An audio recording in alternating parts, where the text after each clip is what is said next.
I believe it's the second Sicha in Chelik Tes Vav. It's on Parshas Vayeishev. It's again from the book Selections from Likkutei Sichos by Sichos in English.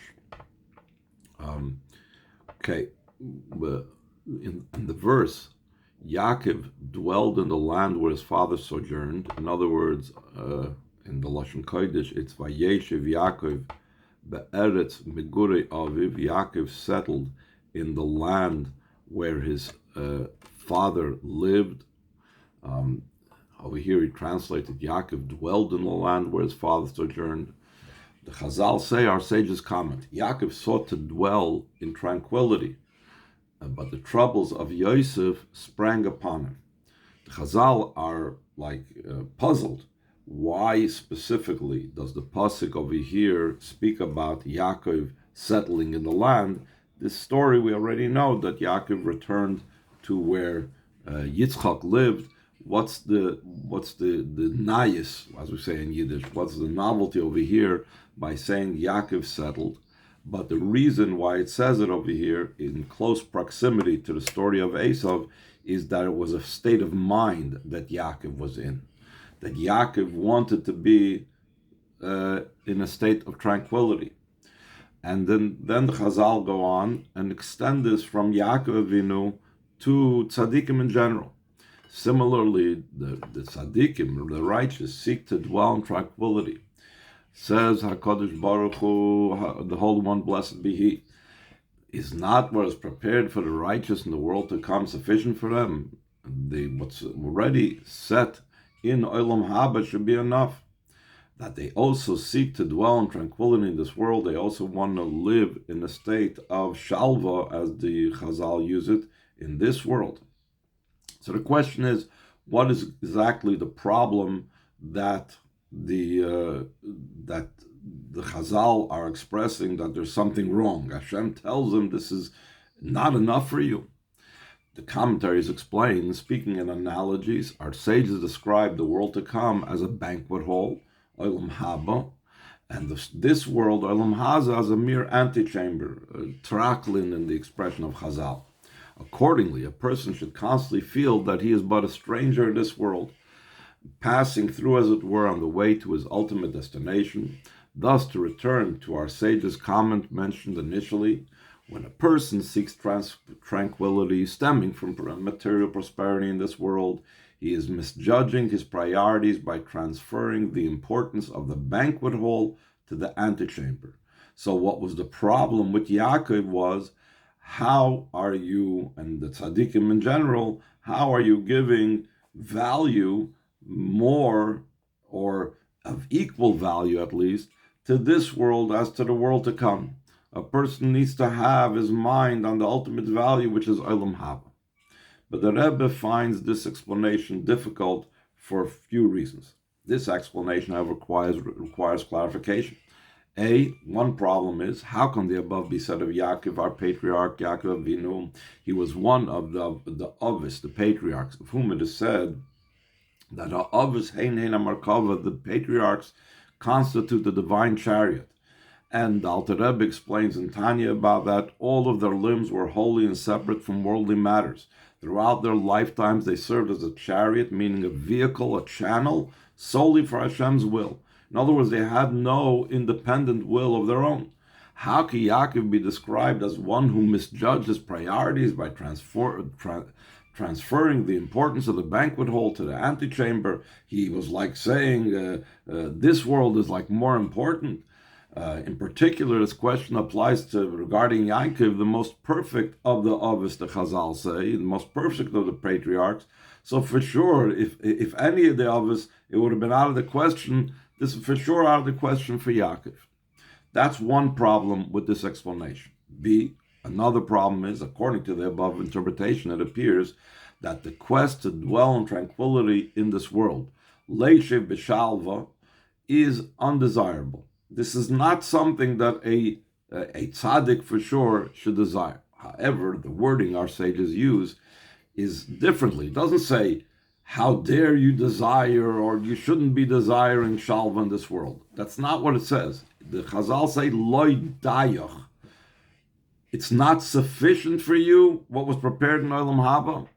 Is not what is prepared for the righteous in the world to come sufficient for them, that they also seek to dwell in tranquility in this world? When the Chazal uses that type of expression, it means like you're going beyond something, not that what you're asking for is in and of itself something bad. Implies that the complaint against the tzaddikim is merely that they should content themselves with the world to come. That was what Hashem was saying. Olam haba is enough for you. However, there is no implication that the desire to live in tranquility in this world is fundamentally at fault. There's, from the expression of Chazal, there's no type of indication that this was what they were doing was somehow wrong. What their desire was in this world was somehow that they wanted something in this world also was something wrong and incorrect. The above questions lead to the conclusion that Yaakov's desire to live in tranquility, leishiv b'shalva, in this world was not for tranquility in a simple material sense, but spiritual tranquility. Yaakov was not looking for a comfortable life in this world, an enjoyable physical life. They were looking for a leishiv b'shalva of a spiritual sense, a state comparable to the world to come. And we know that the world to come is not about physical enjoyments. It transcends the physical, in which it says about the world to come, there is neither eating nor drinking, solely the righteous abiding and luxuriating in the radiance of the divine presence. And that spiritual experience, Yaakov also wanted to experience now. And therefore, Hashem's protest against that desire is that it should be sufficient that such tranquility, a state comparable to luxuriating the radiance of the divine presence, is prepared for the righteous in the world to come.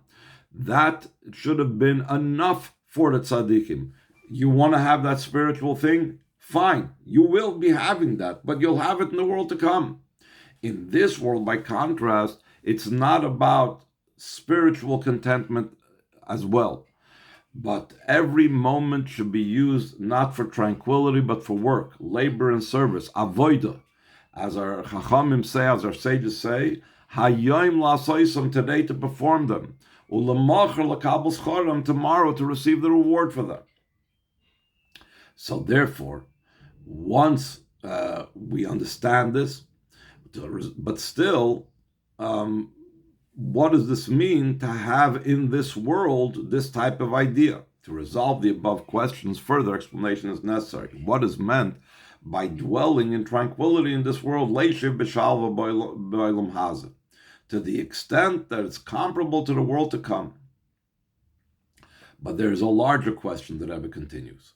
Since this world should be characterized by work and not tranquility, it's about avodah. How could Yaakov have sought to dwell in tranquility? Certainly, Yaakov did not carry out his avodas Hashem, his divine service, for the sake of a reward, for a schar, not even for that of a spiritual tranquility. His goal was solely to carry out Hashem's will. So even if you explain, even according to the present way how we understand it, that Bikish Yaakov Leishiv B'Shalva, he wanted to have in this world this spiritual reward and tranquility and peace of the world to come, but that's not what a Yid is supposed to be about, especially not a tzaddik, and especially not someone of Yaakov Avinu's stature, to search for schar and reward. Now, to see that Yaakov, in a way, was correct in his wishes and did get his wishes, we do see something after the troubles of Yosef. Kafetz olav rugzei shel Yosef, the Chazal say that he wanted to sit b'shalva, so kafetz olav rugzei shel Yosef. After that ended, in other words, after Yaakov found out that Yosef was a ruler of Mitzrayim, etc., etc., Yaakov lived in the land of Mitzrayim for 17 years, and to the extent that it says the best years of his life were in Mitzrayim. Since ultimately his request was fulfilled and he lived in tranquil prosperity in this world, is that not a sign that Hashem found it desirable? So in our pasuk, it seems to indicate, Chazal say that Hashem says, "Isn't the world to come enough? What are you asking for it in this world?" And then in the end, Yaakov did get it in this world. So that means that it is appropriate to ask and to seek to have the tranquility, the bikish Yaakov Leisha B'Shalva in this world, because he actually did have this happen to him after the whole story that took place with Yosef. The core of the section 2, the core of the resolution to the above questions can be explained as follows. Yaakov did not seek tranquility as a goal in its own right, but as a medium enabling the fulfillment of the purpose of his divine service, the fulfillment of the will of the Creator. That, as the Rebbe is going to explain, how that is so, how the tranquility is part of his mission and his goal. To cite a parallel, Rambam relates that the sages sought and desired the era of Mashiach so that they would find serenity, so that they could increase their wisdom. Don't think that Rambam says that the Chachamim desired the times of Mashiach so they could have physical pleasures, they could rule the world. No, they should be able to increase in the wisdom of Torah because they won't have anything that will interfere and be burdensome in their Torah study. Hashem, objective to Yaakov's desire, it is not what is prepared for the righteous in the world to come sufficient for them. But why is that?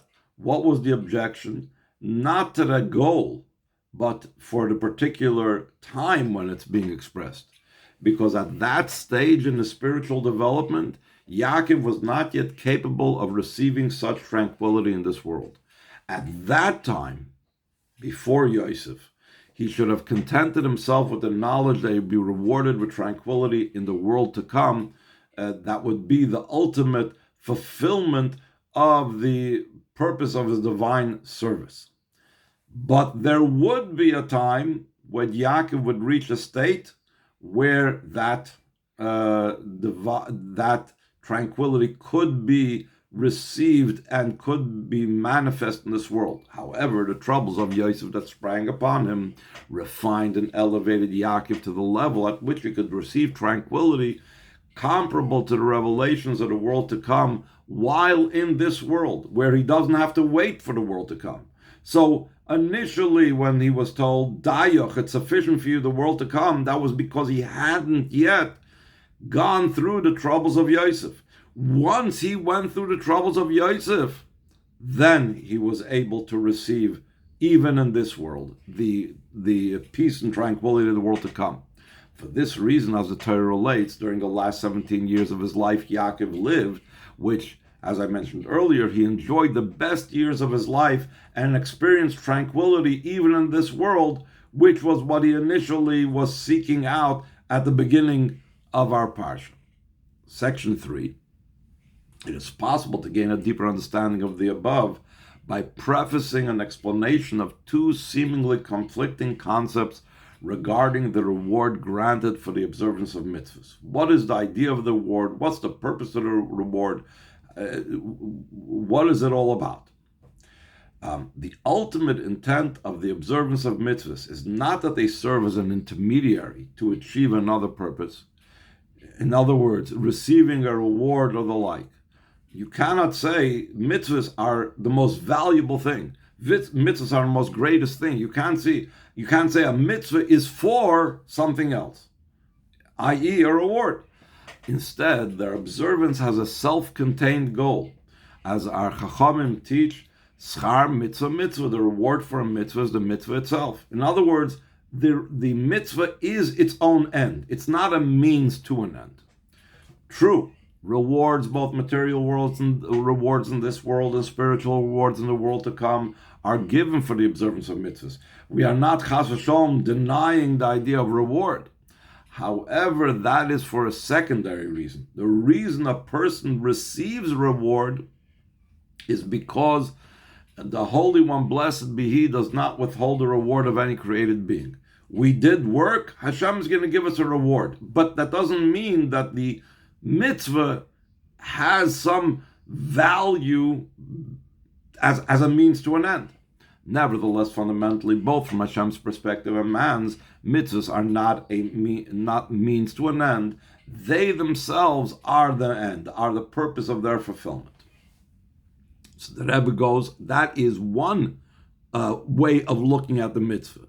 The other perspective of the mitzvah is that conversely, though, even though the reward that Hashem grants for the mitzvahs do not represent the purpose for their observance, as we said before, the purpose is in the mitzvah itself.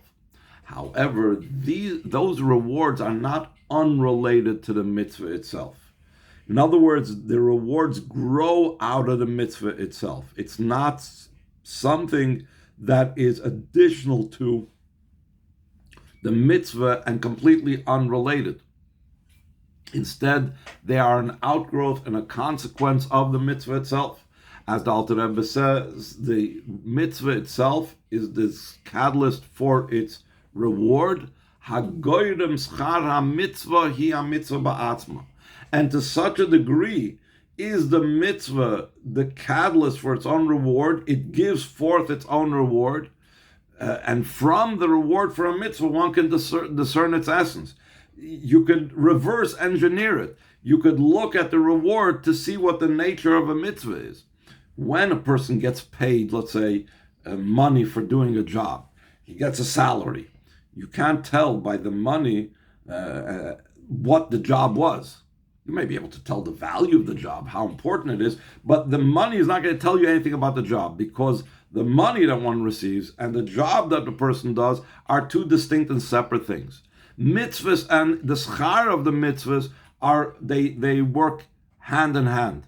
It's like planting a seed in the ground and seeing a tree grow out of it. They are interrelated with each other. They are part and parcel of each other.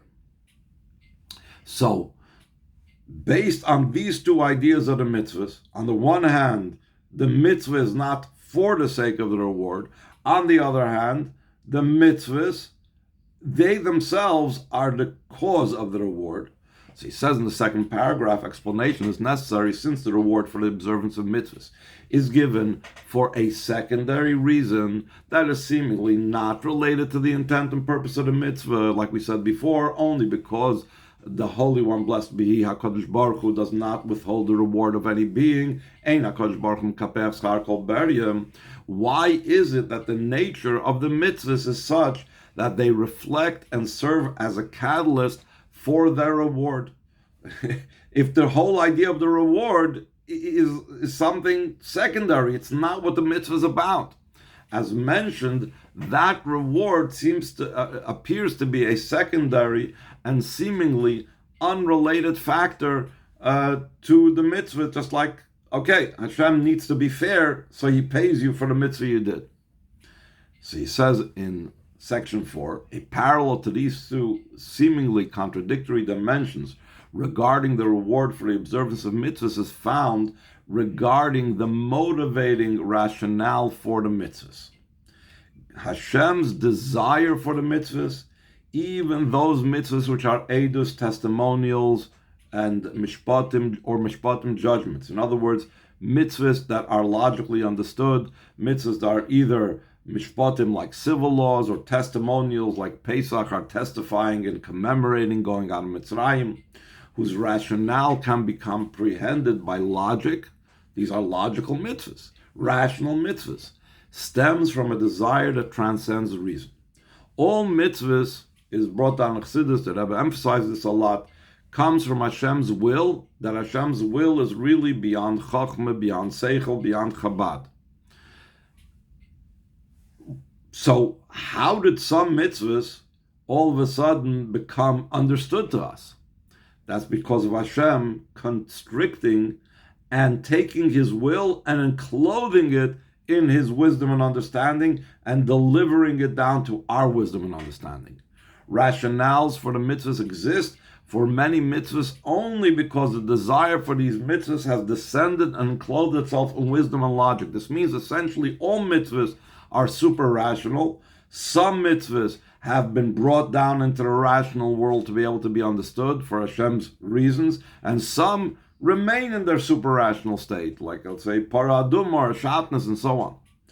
Conversely, however, it is understandable that that the enclothement of Hashem's will in reason and logic reflects the complete expression of His will itself. It's not that Hashem, like His will, is let's say infinite, and the reason and logic in which it comes down to somehow cuts off or limits the will of Hashem, and we're getting, let's say, a watered down version of Hashem's will because it was enclosed in logic. It's not that way. Even though it was enclosed in logic, it's still the complete and perfection of Hashem's will.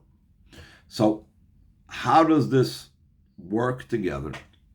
So he says in 5, to offer resolution, the complete expression of Hashem's desire for the mitzvahs is that the person observing the mitzvah, regardless of his spiritual standing, should appreciate the goodness and importance of the mitzvah. That is the reason why Hashem wanted to, for this reason, Hashem's desire for the mitzvahs encloses itself in logic and serves as a catalyst, bring about a reward. In this way, even one whose spiritual standing is, to borrow the wording of the Rambam, that of a young lad, can appreciate that the mitzvahs are beneficial for him. So what we're having over here is that Hashem wants to have mitzvahs relate to every person on their level. And that's why He enclosed the mitzvahs into, some of the mitzvahs are intellectually understood. And all of the mitzvahs, a person is rewarded for it. Because by giving a reward for the mitzvahs, everyone can relate to the mitzvahs. So he says in 6, nevertheless, mortals are created beings, utterly incomparable to the Creator, to the Boire, to Hashem. Accordingly, this positive quality that mitzvahs possess, that they are beneficial for people of all types and on all levels, which results from the fact that the mitzvahs are essentially good and therefore perfect in the ultimate sense, cannot be fully comprehended by humanity in its present state. So even though, regardless of the person's understanding, it is true that every single mitzvah is beneficial and useful, but this is the mind of the Creator. And we, created beings, cannot perceive yet the mind of the Creator. Only in the ultimate future, meaning in Olam Haba, will Hashem's essential will and pleasure that transcend logic and reward, that is vested in the mitzvahs, be revealed to those who observe the mitzvahs. Hashem's enjoyment, Hashem's will be revealed and comprehended by limited created human beings. Even that the pleasure that Hashem, that the Creator, derives from the observance of mitzvahs will be manifest at that time, and we will see it then, we will appreciate it then. As reflected in the interpretation of our Chacham's words, may you perceive your portion in the future world during your lifetime. It's called Olam Chatir B'Chayecha. There are tzaddikim, righteous men of advanced spiritual stature, who merit a foretaste of this revelation in their divine service in this world, to appreciate the ultimate will of Hashem and the desire and pleasure of Hashem in the mitzvah. They are able to appreciate that Hashem's essential will and pleasure are manifest in their observance of the mitzvahs of this world. Number 7, there are 2 preconditions for Hashem's essential will and pleasure to be revealed in a person's divine service, that we say this is what the tzaddikim have while being in this world. The first precondition necessary, his divine service must be characterized by utter and complete bittul, carried out entirely without concern for a reward, not even a spiritual one, completely selfless, completely without ego. His sole motivation must be to carry out the will of his Creator. That makes him a vessel to be able to receive and to have manifest within him the will of the Creator. Another precondition to have the will of Hashem be manifest in him, This commitment, that is divine service, is directed to fulfilling the will of his creator, must be thoroughly internalized to the extent that this is who he truly is.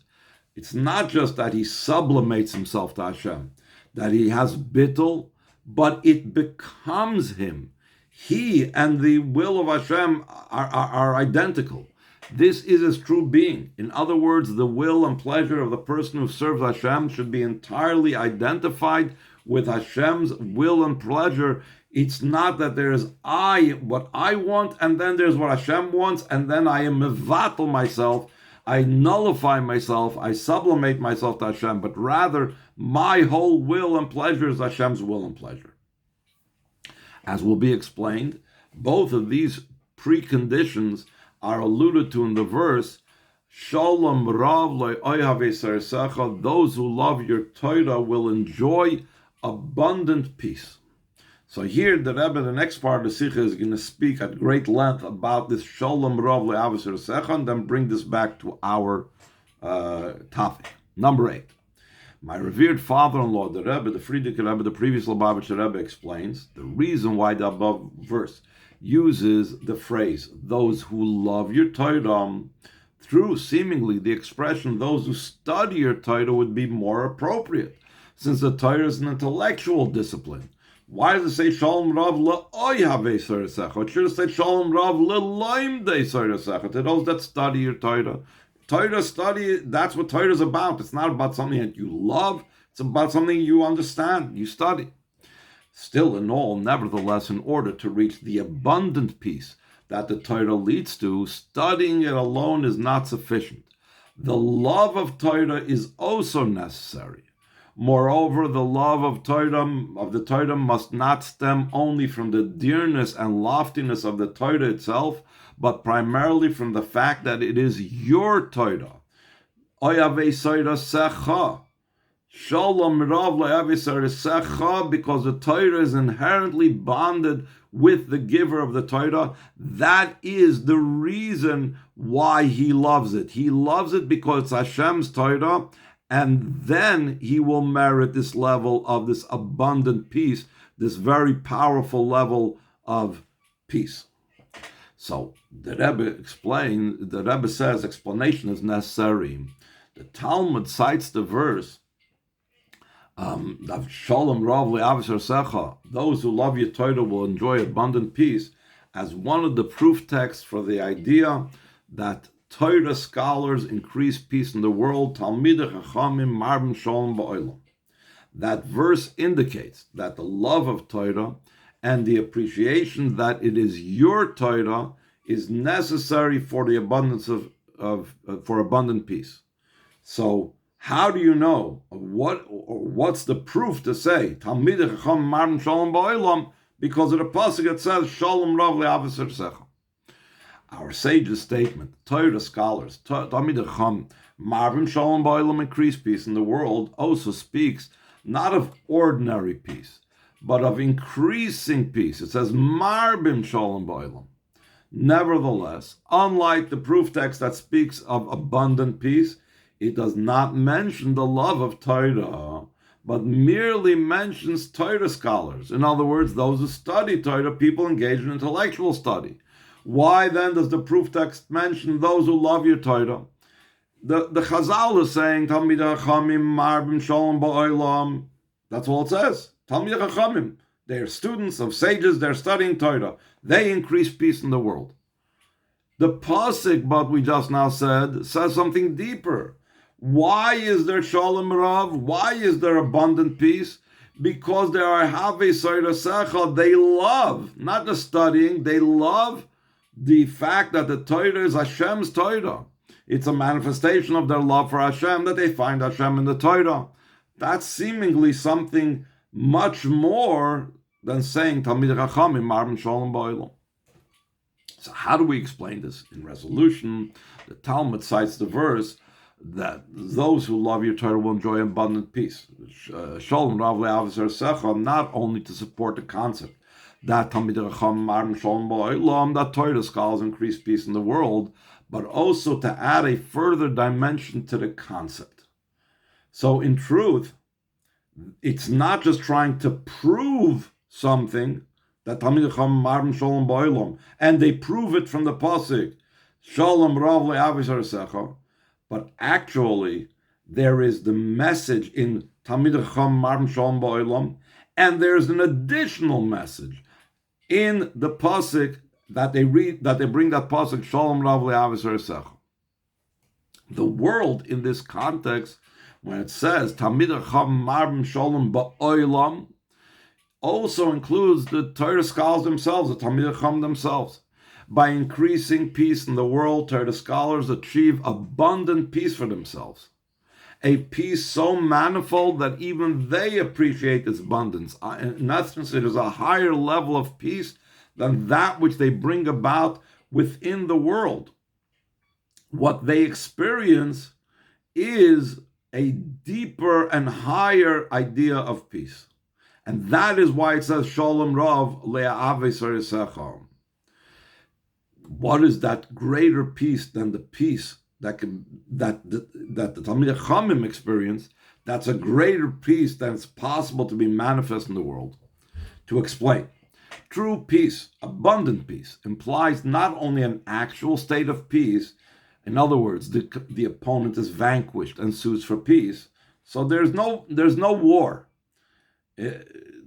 Peace does not just mean a lack of war, or lack of, let's say, even the capability to do war because you defeated your enemy.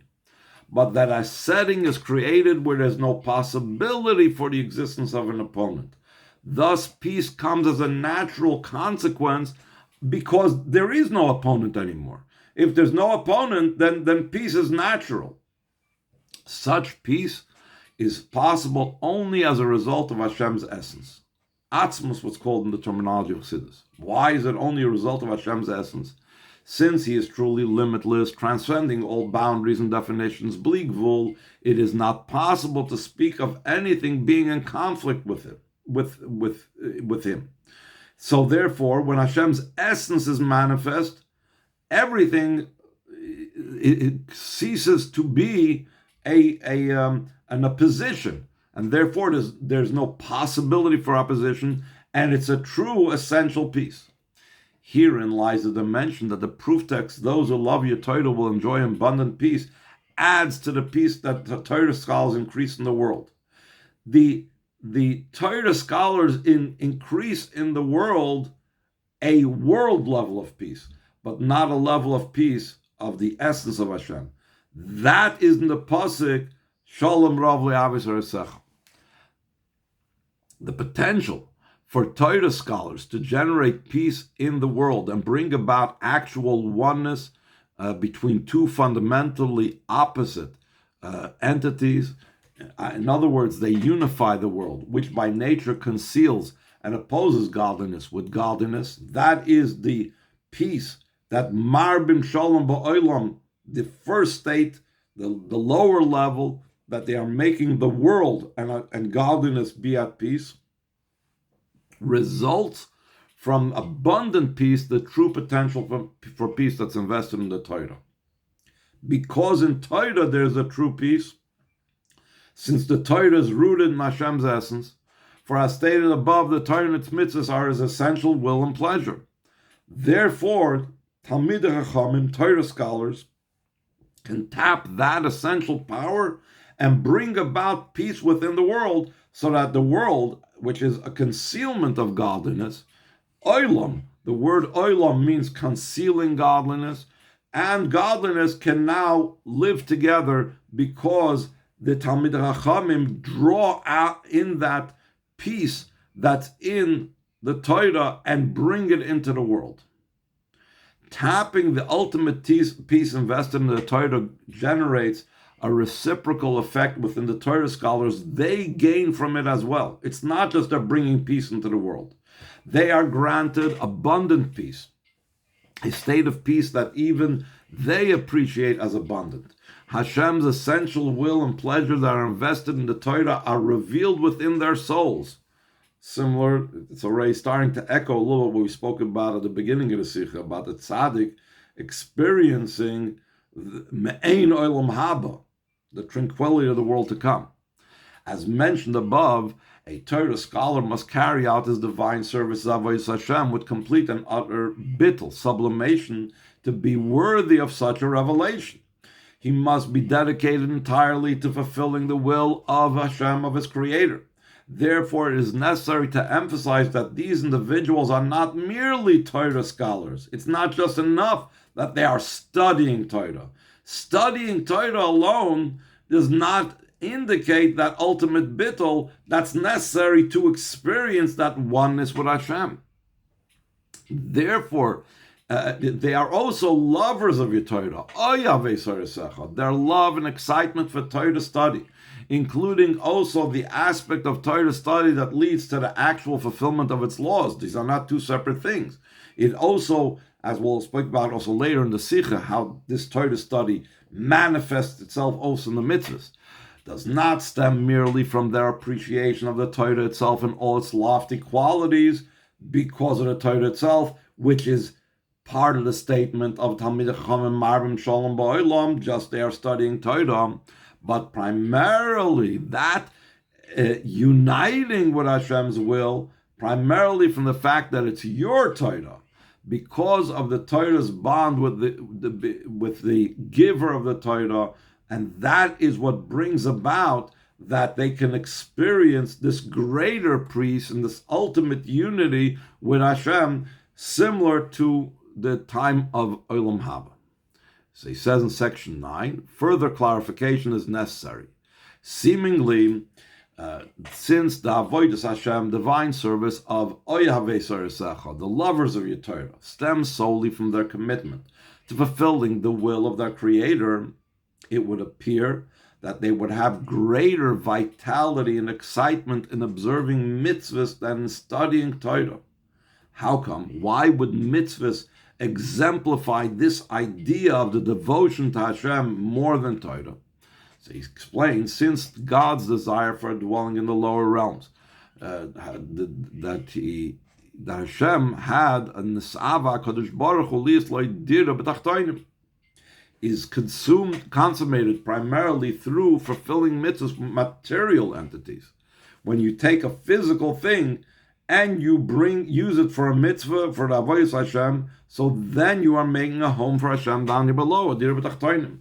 Entities considered lowly in comparison to thought and wisdom, which is the tools necessary for Torah.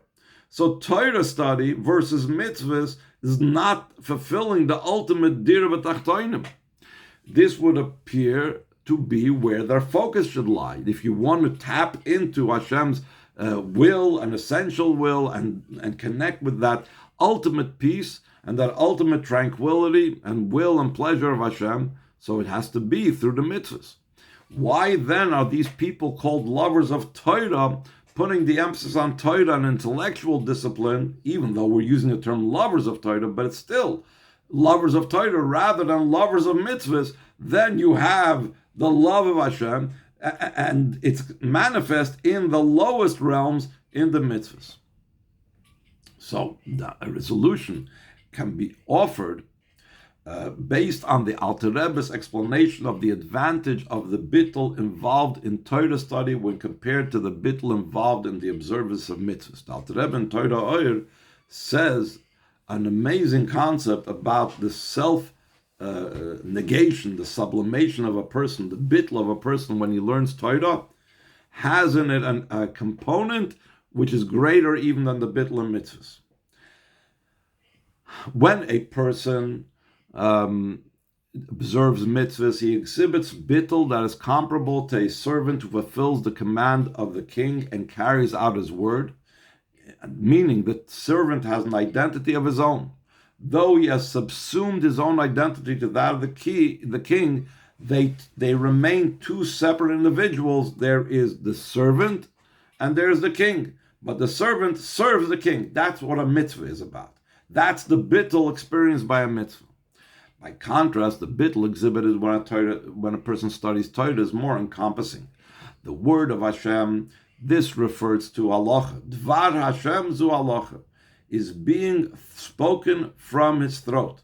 says this about Moshe Rabbeinu, but by extension, whenever we learn Torah, the concept Shechina medaberes mitoch groinoi applies because I'm saying Hashem's words. I'm giving voice to Hashem's thoughts and ideas and words.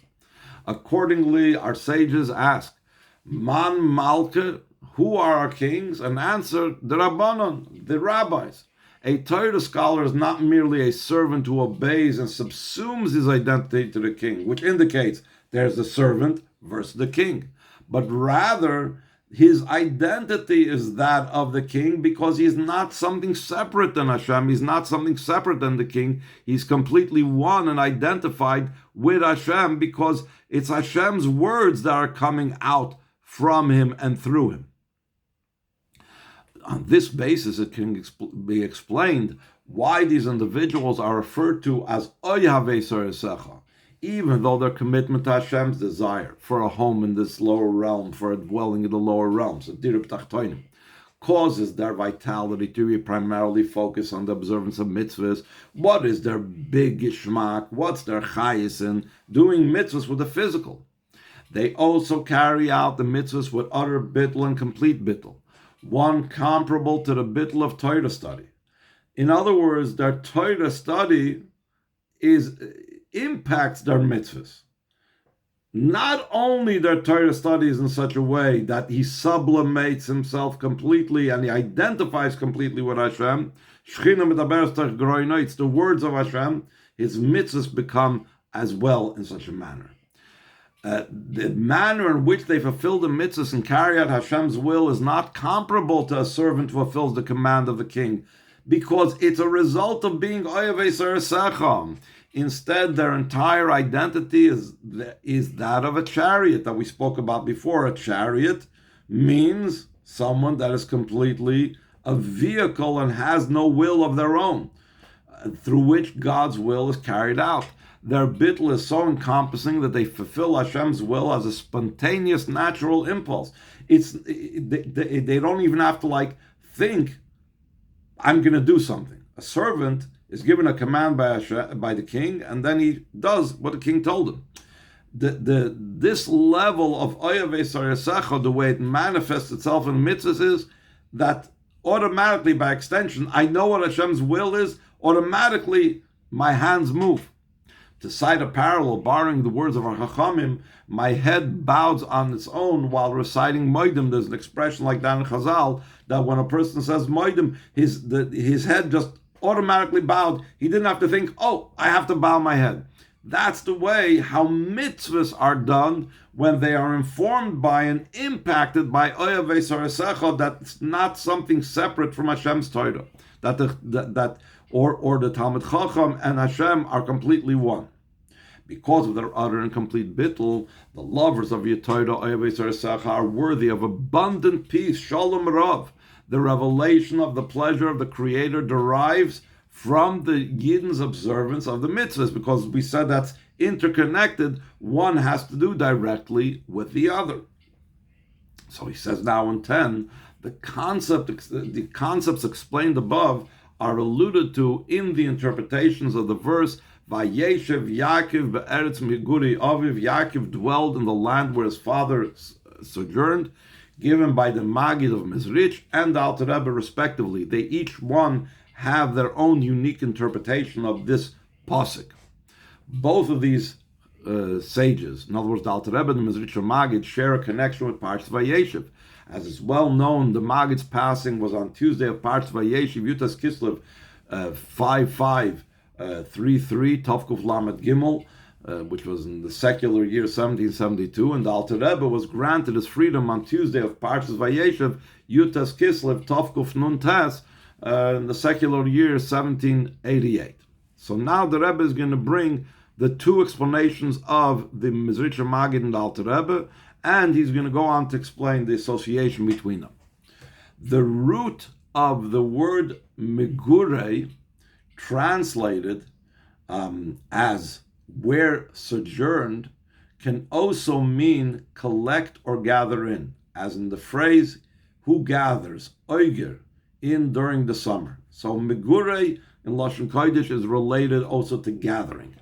In this vein, the Maggid interpreted the verse, Vayeishev Yaakov be'eretz, Yaakov dwelled in the land, to mean Yaakov descended. Dwelling means settling down from his very sublime level to dwell in the land amidst material concerns. How come? In order to collect for his father. Like we said before, Megure is collecting.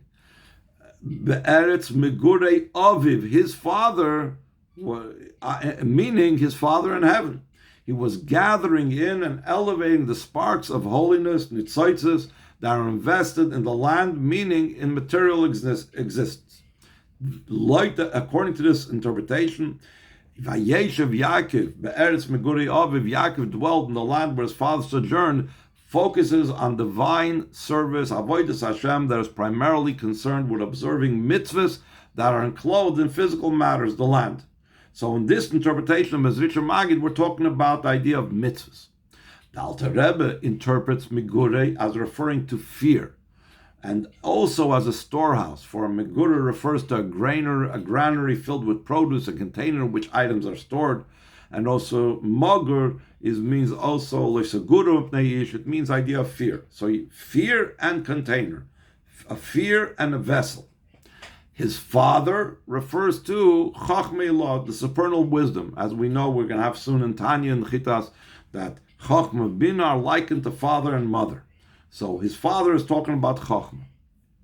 The interpretation of Megure Aviv is that sublime fear, Yira Ilah, is a storehouse and a resting place. Megure, it's a vessel, it's a container for the supernal wisdom Aviv, his father, for Chachmei Elah.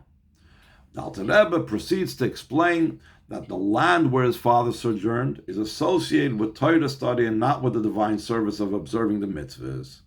So in other words, we have two distinct pathways in this interpretation of this pasuk. The Mezritcher Maggid is talking about collecting the sparks, which has to do with mitzvahs. The Alter Rebbe is talking about the vehicle for Torah study and not the idea of mitzvahs. The Rebbe is going to explain, based on what we said before, that Shalom Rav Le'avisar Sicha impacts the mitzvahs, that the mitzvahs are done with the same bittul, sublimation, like the Torah, that you're completely identified with the king, is the joining now of the two explanations of the Mezritcher Maggid and the Alter Rebbe. Based on the above explanations concerning the lovers of Torah, it is possible to understand these two interpretations, not as, it's supposed to say over here, I think, distinct concepts, but as one interrelated idea, each one complementing the other. The Maggid's teaching explained what constitute Yaakov's avodas Hashem. Yaakov descended to dwell in the land amidst material concerns in order to collect the sparks of holiness that are invested in the land and elevate them. That was what the Mezritcher Maggid was talking about, which is mitzvahs.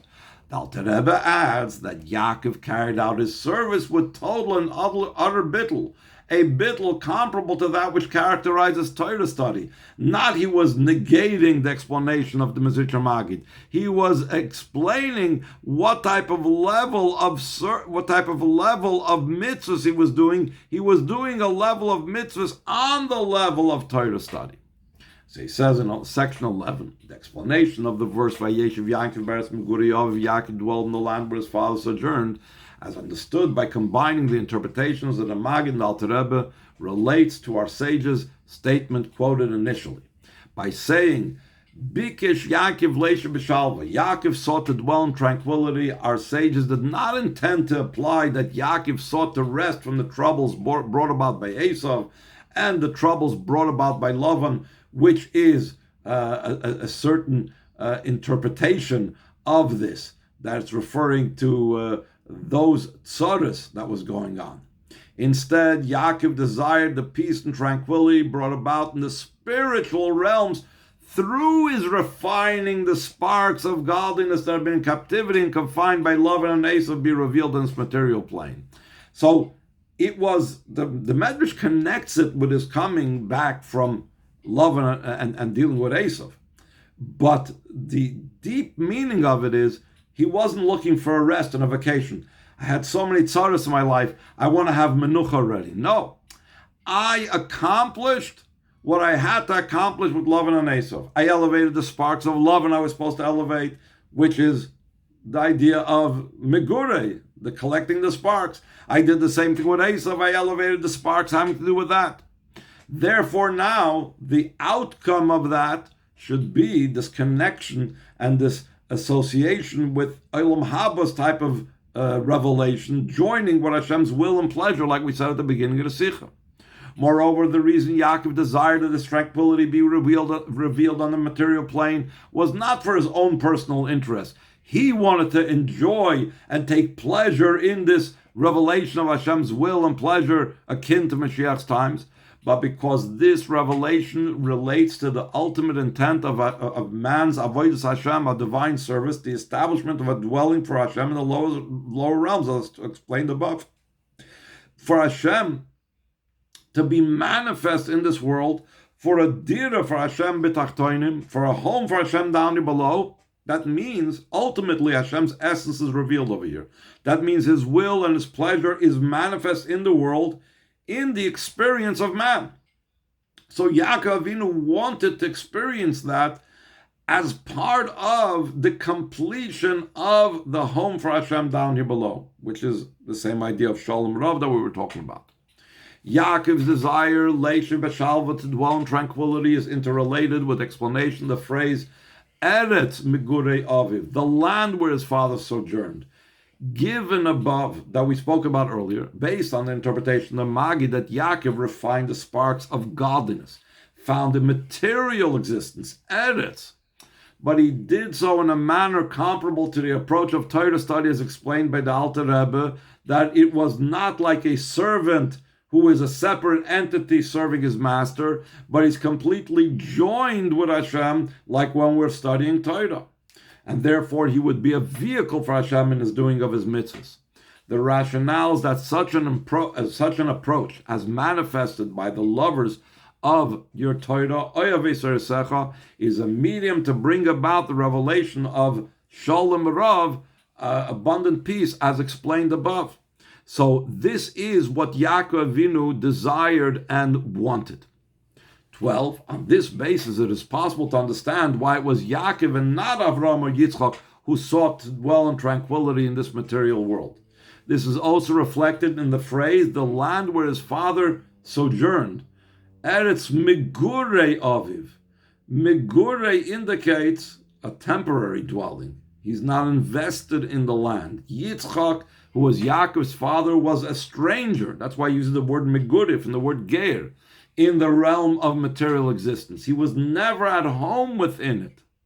The fruits of the Avodas Hashem, the divine service of Avraham and Yitzchak, who represent the right and left vectors, the Kava Yamin, Kava Smoil, Chesed, and Gvura, in the alignment of the spheres in the spiritual realms, primarily constitute the establishment of unity amongst the spheres in the realm of Atzilus. That's what the Avodas Hashem was. The Avodas Hashem of Avraham and Yitzchak was to accomplish things in the spiritual realms. It wasn't about meshing with this world. It wasn't about engaging and elevating the world. Yaakov, by contrast, represents the middle vector, the sphere of Tiferes, which Kabbalah says, which extends, the Chassidus explains, which extends from one end to the other, from the highest rung of the spiritual cosmos to the lowest. Through his divine service, he caused such unity to be manifest in the spiritual world, because that's what the central vector is, the central line, the Kav Emtsoi, in the terminology of Chassidus, is about, joining the highest with the lowest. As a result of this service, Yaakov dwelled in the land where his father sojourned. Where it was Megure, for his father was only a Geir, for Yaakov it was Vayeishev. He was settled over there. There are two implications to that statement. Yaakov dwelled, Vayeishev, as he carried out his divine service, Avodas Hashem, in the land. Vayeishev dwelled shares the same root letters as the term Hisyashvus, which refers to a settled and serene approach, because he wasn't battling with the world. He was engaging and settled in the land. Avraham and Yitzchak's divine service was primarily spiritually oriented, focused on effects in Atzilus. Like we said before, they were about making Yechudim El Yoinim, divine and spiritual unions and matings above. They were strangers, migure from the word geir, when it came to carrying out divine service, avodas Hashem, be'eretz migure aviv, in the land, within the context of material reality. By and large, the divine light they generated did not extend to that realm. It was only in Atzilus. It did not have to do be'eretz. It did not have to do with the land. B, another point, through carrying out his divine services, avodas Hashem, be'eretz, in the land, within the context of material reality, Yaakov was able, and therefore he sought to live in tranquility even in this world, because he was uniting the physical with the spiritual, so he wanted to experience that, to manifest that fully. As explained above, his intent was not tranquility in a physical sense, but rather the revelation of Hashem's essential will and pleasure. And Hashem's essential will and pleasure is manifest specifically in his dwelling in this lowly world, and that was what Yaakov Avinu wanted to experience and reveal to the world at large in the greatest fashion possible, and that's why he desired this. Yet, we said before, he wasn't ready for it, and he was only going to be ready for it after Yosef. Nevertheless, even Yaakov's divine service in Eretz Yisrael did not achieve this tranquility. He merely sought it, bikesh Yaakov leisha b'shalva, but he couldn't attain it yet. In practice, he only achieved the tranquility he sought after undergoing the troubles of Yosef. It was necessary for him to undergo this hardship for the following reasons. Yaakov's task of refinement vis-a-vis his own individual mission was carried out in a manner of dominance, as he's going to explain. For example, even while he was in the house of Lavan had no authority over him. On the contrary, Lavan asked of him, "Tell me what your wages will be." And another pasuk, "Please, if I have found favor in your eyes, state your wages." Similar concepts apply regarding his interaction with Esau, where you see the world accepted Yaakov. The world was such that it had Yaakov be a boss over it. As such, Yaakov did not have to confront and carry out the task of refinement on the lowest levels of material existence, because the material existence wasn't really challenging him. By contrast, Yosef was brought down to Egypt against his will. He was forced to serve as a slave in Potiphar's household, and ultimately he had him taken to the prison. Even when Yosef was Pari's viceroy, he did not have independent authority. He was merely a viceroy and needed Pari's consent to act. Thus, in an ultimate sense, dwelling in the land where his father sojourned, Vayeishev be'eretz mugure aviv, in other words, the descent into the material dimensions of existence, to elevate the sparks, to collect the sparks of holiness that are found on the lowest levels of material existence, was accomplished only through Yosef's descent into Egypt, because he was in the lowest most level, because he was under the control of Egypt. By stating, Eila Toldus Yaakov Yosef, these are the offsprings of Yaakov Yosef, the Torah indicates that it is Yosef who brings the spiritual impact of Yaakov to the lowest levels and enables offspring to be generated there. So Yosef is a continuation and a lowering to even a lower level that of what Yaakov was about, impacting the world into even the lowest level in the world. As such, Yosef being brought down to Egypt enabled Yaakov to achieve the refinement of the lowest levels of material existence. As explained above, Yaakov's dwelling in tranquility is associated with the revelation of Hashem's essential pleasure, the satisfaction of the Creator, which he derives from Yaakov and his descendants, dwelling in the land. Migure, be'eretz migure, Vayeishev be'eretz, and performing the service of refining the material dimensions of this world.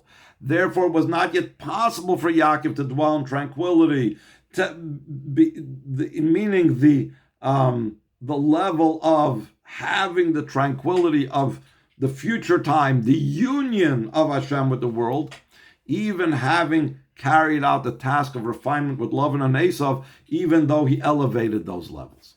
This became possible only after the troubles of Yosef, which brought about the descent to and the refinement of the lowest levels, i.e. to Egypt. The descent was not merely geographic. It was, on the contrary, when we talk about a descent, we're talking about a spiritual descent. It was primarily a descent regarding the level of divine service and the position into which Yosef was lowered, losing authority over himself. Not like Yaakov that Lavan asked him, tell me what I should pay you. No, Yosef went down as a slave. Ultimately, the success in carrying out the task of refinement despite his descent to the lowest of the levels, that's what enabled Yaakov to be worth of actually dwelling in tranquility, because he had the lowest level specifically. Recording stop.